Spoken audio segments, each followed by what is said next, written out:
ಏನಯ್ಯ ಯಾರನ್ನ ಫಾಲೋ ಮಾಡ್ತಿದ್ಯಾ? ಸರ್ ಅದು ಅಡ್ರೆಸ್ಸು. ಅಡ್ರೆಸ್? ಏನ್ ಅಡ್ರೆಸ್? ಏನು ಅಡ್ರೆಸ್ ಸರ್ ಏನು ಅಡ್ರೆಸ್? ಏನು ಏನ್ ಪಡಿತಾ ಇದೆ ಸರ್? ಏನು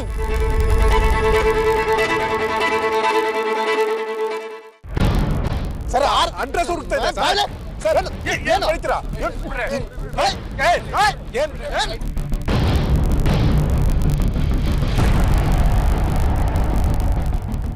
ದೇವರಾಜ್, ಆ ಹುಡುಗನ ಡೀಟೇಲ್ಸ್ ಎಲ್ಲ ಕಲೆಕ್ಟ್ ಮಾಡು.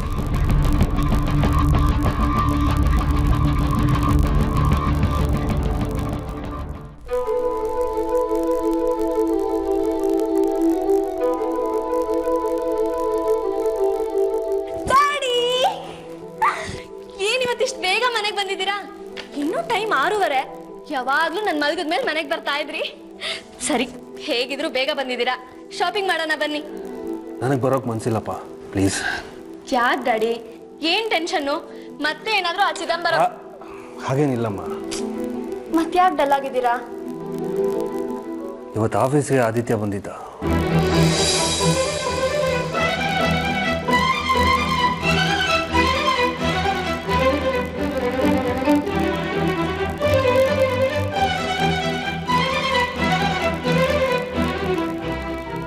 ಆಫೀಸ್ನಲ್ಲಿ ಇವತ್ತು ವಾಕಿನ್ ಇಂಟರ್ವ್ಯೂ ಇತ್ತು, ಅದಕ್ಕೆ ಬಂದಿದ್ದ. ಹೇಗಿದ್ದಾನವನು? ನಿಮ್ಮನ್ನ ಮಾತಾಡ್ಸದ್ನಾ? ಇಲ್ಲ, ಅವನು ನನ್ನನ್ನು ನೋಡಲಿಲ್ಲ. ಏನ್ ಡ್ಯಾಡಿ ನೀವು? ನೋಡ್ದೆ ಆದ್ರೆ ಮಾತಾಡಿಸ್ಲಿಲ್ಲ ಅಂತೀರಾ? ನೀವೇ ಕರೆದು ಮಾತಾಡ್ಸೋದಲ್ವಾ? ಅಪಾಯಿಂಟ್ ಮಾಡ್ಕೊಂಡ್ರಾ? ಇಲ್ಲ. ಯಾಕೆ? ಅವನಿಗೆ ನನ್ನ ಆಫೀಸಲ್ಲಿ ಕೆಲಸ ಮಾಡೋದಕ್ಕೆ ಇಷ್ಟ ಇಲ್ವಂತೆ. ನೀವು ಹೇಳಲೇಬಾರ್ದಾಗಿತ್ತು ನಿಮ್ಮ ಆಫೀಸ್ ಅಂತ. ನನ್ನ ಫೋಟೋ ನೋಡ್ದ, ಅಪಾಯಿಂಟ್ಮೆಂಟ್ ಲೆಟ್ರನ್ನ ಹರಿದು ಹಾಕ್ದ. ಅವನಿಗಿನ್ನೂ ನನ್ನ ಮೇಲೆ ಕೋಪ ಹೋಗಿಲ್ಲ ಅನ್ಸುತ್ತೆ. ಸದ್ಯ ಇಲ್ಲೇ ಎಲ್ಲೋ ಇದ್ದಾನೆ ಅಂತ ಗೊತ್ತಾಯ್ತಲ್ಲ, ಅಷ್ಟೇ ಸಂತೋಷ ನನಗೆ. ಡ್ಯಾಡಿ, ಅವನ ಅಡ್ರೆಸ್ ಕೊಡಿ, ನಾನು ಅವನ ಹತ್ರ ಮಾತಾಡಿ ಎಲ್ಲ ಸರಿ ಮಾಡ್ತೀನಿ. ನಾನು ಅಂದರೆ ಅವನಿಗೆ ತುಂಬ ಇಷ್ಟ. ಖಂಡಿತ ನನ್ನ ಮಾತನ್ನು ತೆಗೆದು ಹಾಕಲ್ಲ ಅವನು. ಅವನ ಅಡ್ರೆಸ್ಸು ಫೋನ್ ನಂಬರ್ ತಿಳ್ಕೊಳಕ್ಕಾಗಲಿಲ್ಲ. ಯಾರನ್ನಾದ್ರೂ ಕಳಿಸೋದಲ್ವಾ? ಕಳಿಸಿದ್ದೆ, ಅವನಿಗೂ ಹೊಡೆದು ಕಳಿಸಿದ್ದಾನೆ.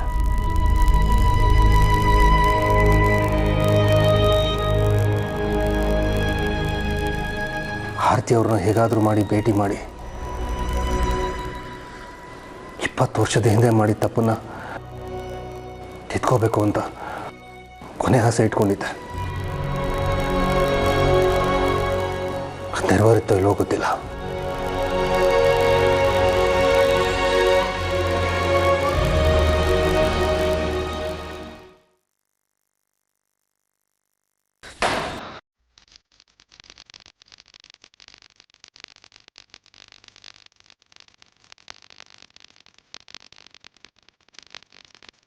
ಅದೇ ಏನಾಯ್ತು? ಇಂಟರ್ವ್ಯೂ ಕೆಲಸ ಸಿಕ್ತಾ? ಇನ್ಮೇಲೆ ಇಂಟರ್ವ್ಯೂ ಕಳ್ಸಕ್ಕಿಂತ ಮುಂಚೆ ಸ್ವಲ್ಪ ನೋಡ್ಕೊಂಡು ವಿಚಾರಿಸ್ಕೊಂಡು ಕಳ್ಸು. ಕೆಲಸ ಕೊಡಿ ಅಂತ ನಾನು ಯಾವನ್ ಮುಂದೆ ನಿಂತ್ಕೊಳಕ್ಕಾಗಲ್ಲ ಅಲ್ಲಿ.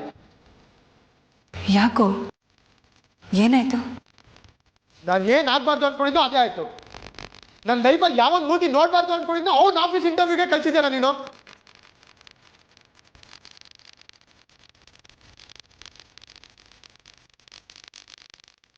ಯಾರ ಬಗ್ಗೆ ಹೇಳ್ತಾ ಇದೆಯೋ? ಇನ್ಯಾರ ಬಗ್ಗೆ? ನಿನ್ ನೆಕ್ಸ್ಟ್ ಇದಾನಲ್ಲ ಅವನ ಬಗ್ಗೆ.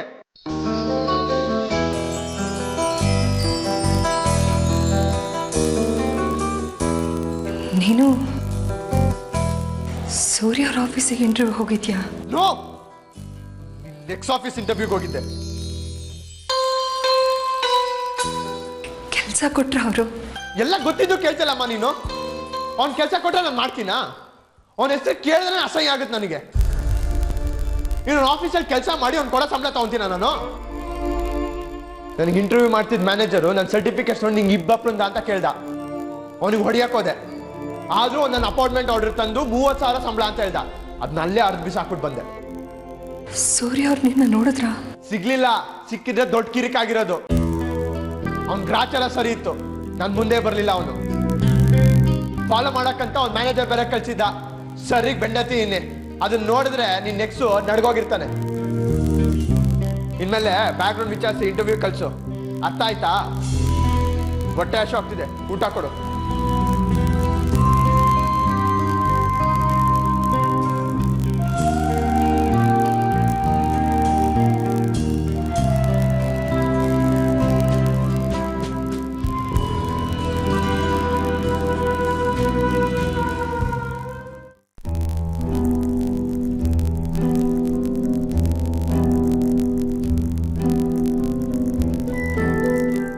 ಸಾಕ್ಷಿ, ನೆನ್ನೆ ನೀನು ಹಳೆ ಸ್ಕೂಲ್ ಹತ್ರ ಹೋಗಿದ್ಯಂತೆ, ಯಾಕೆ? ಅದು ಆ ವಿಷಯ ಬೇಡ ಬಿಡು, ಸುಮ್ಮನೆ ನೀನು ಅಪ್ಸೆಟ್ ಆಗ್ತೀಯಾ? ನೀನು ಹಳೆ ಸ್ಕೂಲ್ ಹೋದ್ರೆ ನಾನು ಯಾಕೆ ಅಪ್ಸೆಟ್ ಆಗಲಿ? ಹೇಳು, ಏನಕ್ಕೆ ಹೋಗಿದ್ದೆ? ಆ ವಿಷಯ ಈಗ ಬೇಡ ಬಿಡು. ಅವಳೇ ಆ ವಿಚಾರ ಬೇಡ ಬೇಡ ಅನ್ಬೇಕಾದ್ರೆ ನೀ ಯಾಕೆ ಕೇಳ್ತೀಯಾ? ಬಿಟ್ಬಿಡು.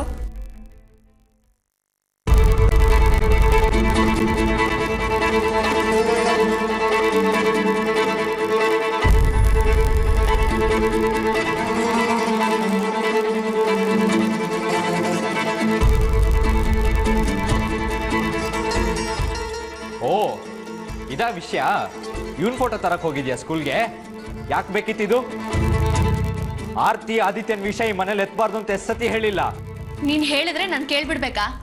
ಈ ಮನೆ ಯಜಮಾನ ಡ್ಯಾಡಿ, ನೀನಲ್ಲ. ನೀನಿನ್ನೂ ಕೆಲ್ಸಕ್ಕೂ ಜಾಯಿನ್ ಆಗಿಲ್ಲ, ನೆನಪಿರ್ಲಿ.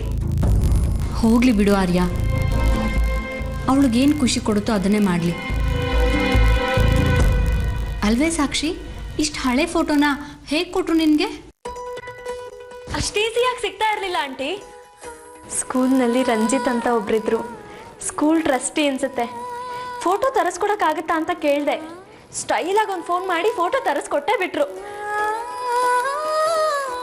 ತುಂಬ ಒಳ್ಳೆಯವರು. ಏನ್ ಸಾಕ್ಷಿ ಮೇಡಮ್, ಹಾಲು ತಗೊಂಬರಕ್ ಹೋಗಿ ಹಸುನೆ ಕೊಂಡ್ಕೊಂಬಂದಿರೋ ಹಾಗಿದೆ? ಏನು ಹಾಗಂದ್ರೆ? ಅಂದರೆ ಈ ಫೋಟೋ ತರೋದಕ್ಕೆ ಅಂತ ಸ್ಕೂಲ್ಗೆ ಹೋಗಿ ಯಾವುದೋ ಪ್ರಿನ್ಸ್ನ ಇಷ್ಟಪಟ್ಟಿರೋ ಹಾಗಿದೆ ಅಂತ ಅಜ್ಜಿ ಹೇಳ್ತಿದ್ದಾರೆ. ಅಯ್ಯೋ, ಅವ್ರು ಹೇಗೆ ಅಂತ ಹೇಳ್ದೆ ಅಷ್ಟೇ. ಆದರೆ ನೀನು ಅವ್ರನ್ನ ಇಷ್ಟೊಂದು ಅಬ್ಸರ್ವ್ ಮಾಡಿದ್ಯಾ ಅಂತಂದರೆ ಅವ್ರು ನಿನ್ನ ಮನಸ್ಸಿಗೆ ತುಂಬಾ ಇಷ್ಟ ಆಗಿದ್ದಾರೆ ಅನಿಸುತ್ತೆ. ಅಯ್ಯೋ, ನೀವೆಲ್ಲ ಏನೇನೋ ಮಾತಾಡ್ತಾ ಇದ್ದೀರಾ, ಹೋಗಿ ಆಂಟಿ. ನೀವು ಇಷ್ಟು ಚಿಕ್ಕ ವಿಷಯಗಳನ್ನ ರೇಗಿಸ್ಬಿಟ್ರಿ. ಪಾಪ ಬೇಜಾರು ಮಾಡ್ಕೊಂಡು ಹೋದ್ಲು. ಅಲ್ಲ, ಸ್ಕೂಲಲ್ಲಿ ಯಾರನ್ನೋ ಮಾತಾಡ್ಸಿದ ಮಾತ್ರಕ್ಕೆ ಲಿಂಕ್ ಅಪ್ ಮಾಡಿಬಿಟ್ರಲ್ಲ. ಆರ್ಯನ್, ನಿಂಗೆ ಇದರಲ್ಲಿ ಅನುಭವ ಸಾಲದು, ನಮಗೆ ಚೆನ್ನಾಗಿ ಗೊತ್ತು. ಅವಳು ಬೇಜಾರು ಮಾಡ್ಕೊಂಡು ಹೋಗಲಿಲ್ಲ, ನಾಚ್ಕೊಂಡು ಹೋದ್ಲು. ಒಬ್ಬ ಹುಡುಗನ ಬಗ್ಗೆ ಮಾತಾಡುವಾಗ ಒಬ್ಬ ಹುಡುಗಿ ನಾಚ್ಕೊಂಡು ಹೋದ್ಲು ಅಂದರೆ ಆ ಹುಡುಗಿ ತಾನು ಮದುವೆ ಆಗೋ ಹುಡುಗನ ಬಗ್ಗೆ ಕನಸು ಕಾಣೋದಕ್ಕೆ ಶುರು ಮಾಡಿದ್ದಾಳೆ ಅಂತ ಅರ್ಥ. ಹೌದು ಆರ್ಯ, ಅಂದ್ರೆ ಸಾಕ್ಷಿ ಈಗ ಮದುವೆ ವಯಸ್ಸಿಗೆ ಬಂದಿದ್ದಾಳೆ ಅಂತ ಅರ್ಥ. ನಾವು ಅವಳಿಗೀಗ ಗಂಡು ಹುಡ್ಕೋಕ್ ಶುರು ಮಾಡಬೇಕು. ತಮ್ಮನಾಗಿ ಸಾಕ್ಷಿಗೆ ಒಬ್ಬ ಒಳ್ಳೆ ಹುಡುಗನ ಹುಡ್ಕೋ ಜವಾಬ್ದಾರಿ ನಿನಗೊಪ್ಪಿಸ್ತೀನಿ. ಹುಡುಕ್ತ್ಯಾ? ಡೆಫಿನೆಟ್ಲಿ ಅಜ್ಜಿ.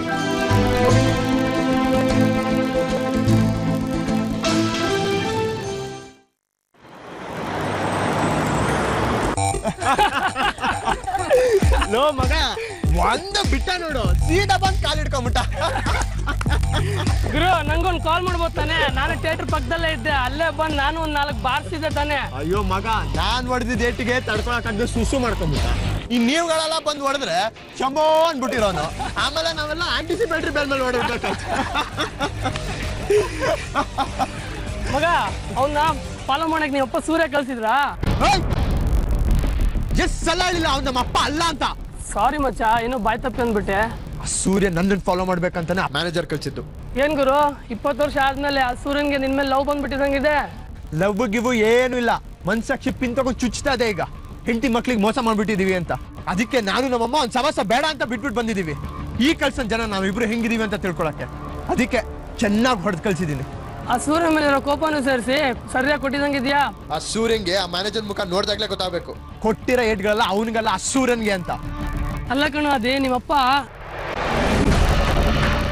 ಸರಿ ಸರಿ ಸರಿ ಸರಿ ಆ ಸೂರ್ಯ ನೀನ್ P1 ಓದಿ ಅಂತ ಹೇಳ್ಬಿಟ್ಟು ನಿನ್ ಮೇಲೆ ಕಂಪ್ಲೇಂಟ್ ಕೊಟ್ಟು ಒಳಗೆ ಹಾಕ್ಸ್ಬಿಟ್ರೆ ಯಾವ್ದು ಯಾವನ್ಗೂ ಆಫ್ ಆಗಲ್ಲ ಕಣಲ್ಲಿ.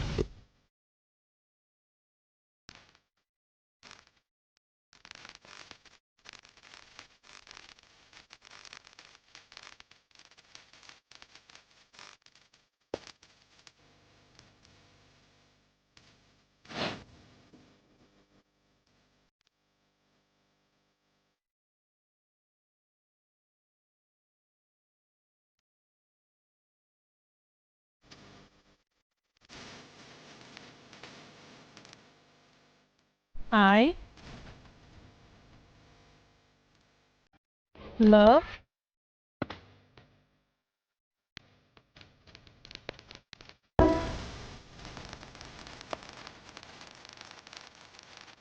you.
I will always hate you. I will always hate you. I will always hate you.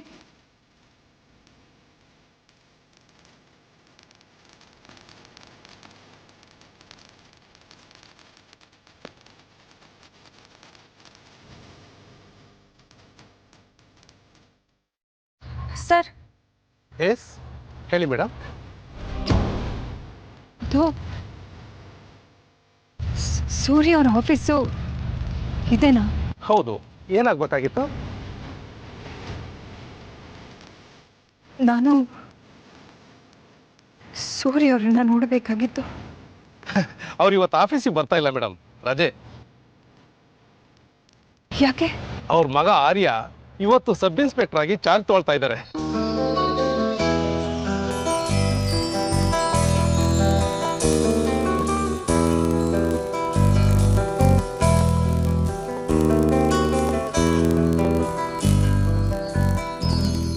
ಅದಕ್ಕೆ ಸಾಹೇಬರು ಇವತ್ತು ಮನೇಲೇ ಉಳ್ಕೊಂಡಿದ್ದಾರೆ.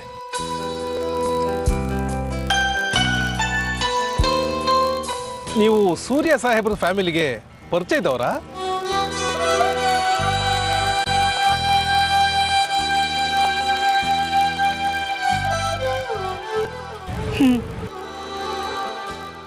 ಹಳೆ ಪರಿಚಯ.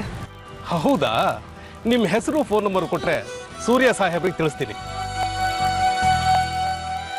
20 ವರ್ಷ ಆಯ್ತು ನಾನು ಅವ್ರನ್ನ ಮೀಟ್ ಆಗಿ. ಈಗ ನನ್ನ ಹೆಸರು ಹೇಳಿದ್ರೆ ಅವ್ರಿಗೆ ನೆನಪಿರುತ್ತೋ ಇಲ್ವೋ, ಪರವಾಗಿಲ್ಲ, ನಾನೇ ಇನ್ನೊಂದಿನ ಬರ್ತೀನಿ. ಆಗಲಿ ಮೇಡಮ್, ತಗೊಳ್ಳಿ, ಇದು ನಮ್ಮ ಆಫೀಸ್ ಫೋನ್ ನಂಬರು. ಇದಕ್ಕೆ ಫೋನ್ ಮಾಡಿಬಿಟ್ಟು ಸೂರ್ಯ ಸಾಹೇಬ್ರಿಗೆ ಕನೆಕ್ಟ್ ಮಾಡಕ್ಕೆ ಹೇಳಿ, ಅವರು ಕನೆಕ್ಟ್ ಮಾಡ್ತಾರೆ.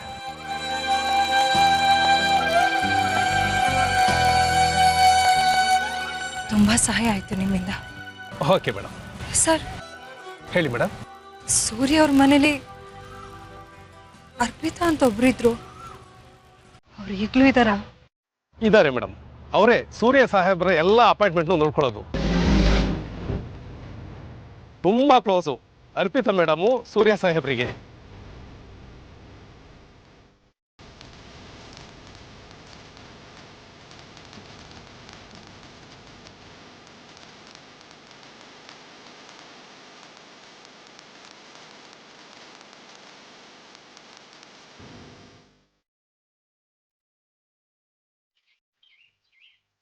ಎಲ್ಲಿಗೆ ಹೋಗಿದ್ರಿ ಟೀಚರ್?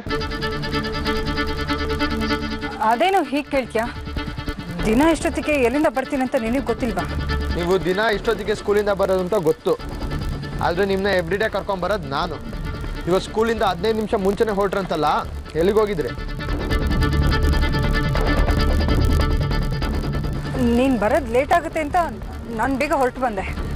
ನೀವು ಹೊರಟ್ರಿ ಅಂತ ಗೊತ್ತಾಗಿ ನಾವು ದಿನ ಬರೋ ದಾರಿಲೇ ಬಂದೆ. ಬರ್ತಾ ಎಲ್ಲ ಆಟೋ ಬಸ್ಗಳ್ದು ನೋಡ್ಕೊಂಬಂದೆ. ನೀವು ಯಾವುದ್ರಲ್ಲೂ ಇರಲಿಲ್ಲ. ನಾನು ಮನೆಗೆ ಬಂದು ಅರ್ಧ ಗಂಟೆ ಆಯಿತು. ನಿಜ ಹೇಳಿ ಟೀಚರ್, ಎಲ್ಲೋಗಿದ್ರಿ? ತಲ ಹರಟೆ, ಅಮ್ಮನ ಎಂಕ್ವೈರಿ ಮಾಡ್ತೀನೋ? ಇವತ್ತು ಮೂಕಾಂಬಿಕೆ ದೇವಸ್ಥಾನದಲ್ಲಿ ಪೌರ್ಣಮಿ ಪೂಜೆ ಇತ್ತು, ಅಲ್ಲಿಗೆ ಹೋಗಿದೆ. ಹೌದಾ? ಹೇಳಿದ್ರೆ ನಾನು ಬರ್ತಿದ್ನಾ? ದೇವಸ್ಥಾನಕ್ಕೆ ಬಾ ಅಂತ ಕರೆದ್ರೆ ನೀನು ನನ್ನ ಬಲ್ವಂತಕ್ಕೆ ಬರ್ತೀಯ, ಅದಕ್ಕೆ ನಿನ್ನ ಕರೀಲಿಲ್ಲ. ಅಯ್ಯೋ, ದೇವ್ರ ನೋಡಕ್ಕೆ ಯಾರು ಬರ್ತಾರೆ ಟೀಚರ್? ಮೂಕಾಂಬಿಕಾ ದೇವಸ್ಥಾನದಲ್ಲಿ ಪ್ರಸಾದ ಸೂಪರ್. ಅಲ್ಲಿ ಕೊಡೋ ಪುಳಿಯೋಗರೆ ಮುಂದೆ ಆ ರೆಡಿ ಹೋಟ್ಲ್ ಬಿರಿಯಾನಿನೂ ವೇಸ್ಟ್. ತಲ ಹೊರಟೆ, ದೇವಸ್ಥಾನ ಪ್ರಸಾದನ ಬಿರಿಯಾನಿ ಹೊಲಿಸ್ತೀಯಾ? ಸಾರಿ ಟೀಚರ್, ಗಿವ್ ಮಿ 200 rupees. ಒಂದು ನಿಮಿಷ ಇರೋ, ಈಗ ತಾನೇ ಬಂದಿದ್ದೀನಿ ಅಷ್ಟೇ, ಫ್ರೆಶ್ ಆಗಿಬಿಟ್ಟು ಬರ್ತೀನಿ, ಆಯ್ತಾ? ನೀವು ಆರಾಮಾಗಿ ಬನ್ನಿ ಟೀಚರ್. ಹಳೆ ಪಾತ್ರೆ, ಹಳೆ ಕಬ್ಬಣ, ಹಳೆ ಪೇಪರ್ ಥರ ಹೋಯ್.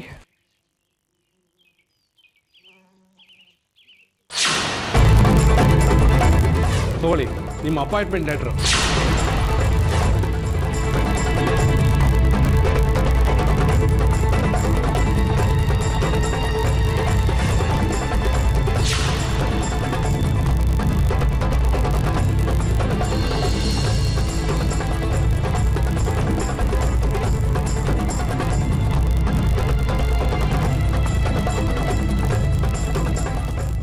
ಇದೆಲ್ಲಿಂದ ಸಿಕ್ತು? ನನಗೇನು ಗೊತ್ತು? ಸುಳ್ಳು ಹೇಳ್ಬೇಡಿ ಟೀಚರ್, ಇದನ್ನ ಬ್ಯಾಗಲ್ಲಿತ್ತು. ಅದು ಯಾವುದೋ ಕಂಪ್ನಿ ವಿಸಿಟಿಂಗ್ ಕಾರ್ಡು, ಯಾರೋ ಕೊಟ್ಟಿದ್ದಾರೆ ಅನ್ಸುತ್ತೆ. ಅದು ಯಾವುದೋ ಕಂಪ್ನಿ ವಿಸಿಟಿಂಗ್ ಕಾರ್ಡ್ ಅಲ್ಲ, ನಾನು ಇಂಟರ್ವ್ಯೂಗೆ ಹೋಗಿದ್ನಲ್ಲ ಆ ಕಂಪ್ನಿ ವಿಸಿಟಿಂಗ್ ಕಾರ್ಡ್ ಇದು. ಅಂದರೆ ನೀನು ನೆಕ್ಸ್ಟ್ ಸೂರ್ಯಂದು.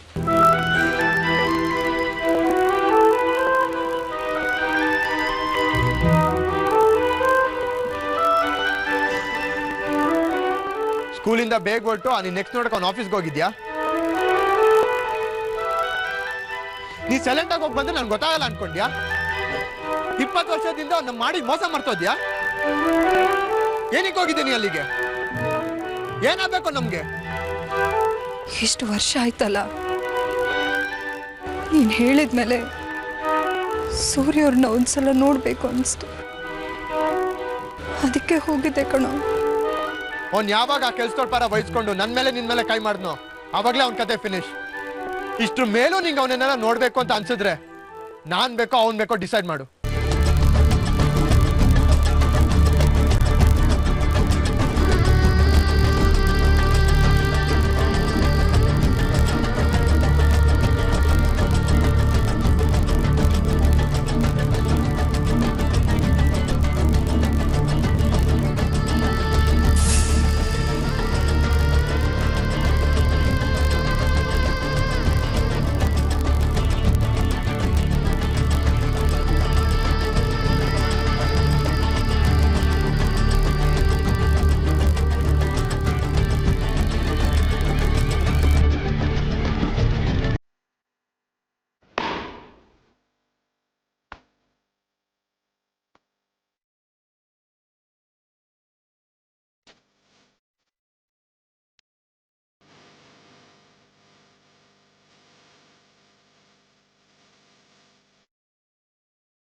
ನೀನು ನಿಷ್ಠಾವಂತ ಪೊಲೀಸ್ ಅಧಿಕಾರಿಯಾಗಿ ಇಲಾಖೆ ಘನತೆನ ಹೆಚ್ಚಿಸಬೇಕು.